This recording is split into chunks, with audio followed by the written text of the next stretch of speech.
You have $300 million and your own family has no idea. Not your mother, who still slips you a 20 when you leave on Sunday because she worries you're not eating enough. Not your brother, who picked up the check last month and felt good about it and you let him.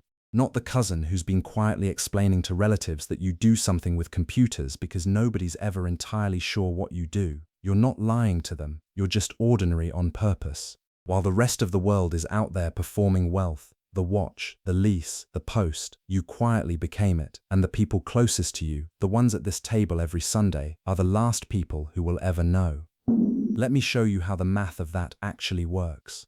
Because the number isn't the interesting part, the silence is. Here's the thing nobody tells you about real money. Visibility is a choice, and almost everyone chooses wrong. The performance of wealth and the architecture of wealth are almost never found in the same person at the same time. The man with the loud car is usually 3 payments deep into looking like you, and you're the one he'd never look at twice.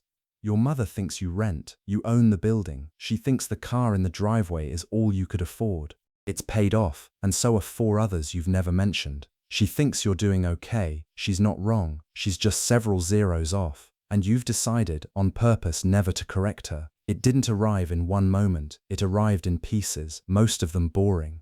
The first piece was a self-storage facility off a state road in Tennessee. $210,000, most of it borrowed, back when that number made your stomach turn. 42 units, half of them empty the first winter. You drove out there yourself to fix a broken gate latch because you couldn't justify the $80 to pay someone else. People always need somewhere to put their things. That need doesn't go away in a recession. It doesn't go away when the market drops 18% in a quarter.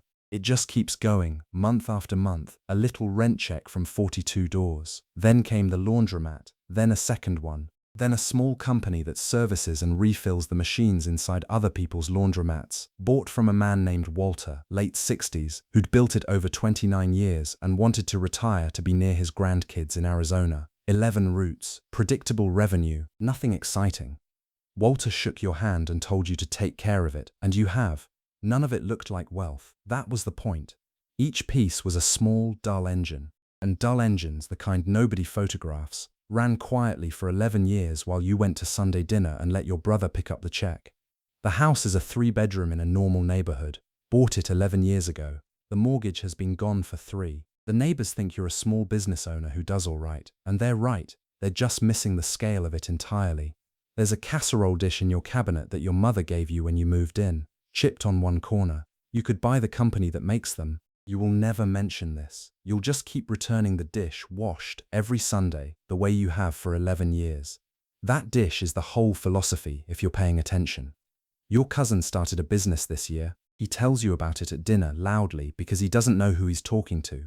He's leasing an office he doesn't need yet. He's signed a personal guarantee he hasn't read closely. He's bought the look of the thing before the thing exists. And you sit there, the only person at the table who could write the check that would fix all of it, and you ask him quiet questions instead.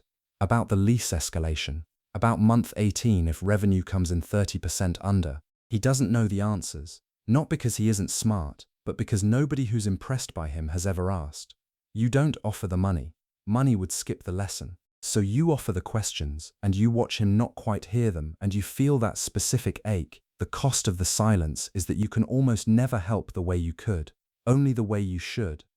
Sunday dinner ends the way it always does. Your mother packs you leftovers you don't need into the chipped dish. Your brother says, drive safe. Nobody at that table knows that the quietest person in the room is the answer to the question they're all still asking. You take it as the win it is. The knowing doesn't make Sunday easier.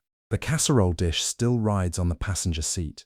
Your mother still worries you're not eating enough. But somewhere this week, someone at a different table is going to spend money to look like they have it. And you're going to notice something you couldn't have named 11 years ago, that the people performing wealth and the people holding it are almost never the same people.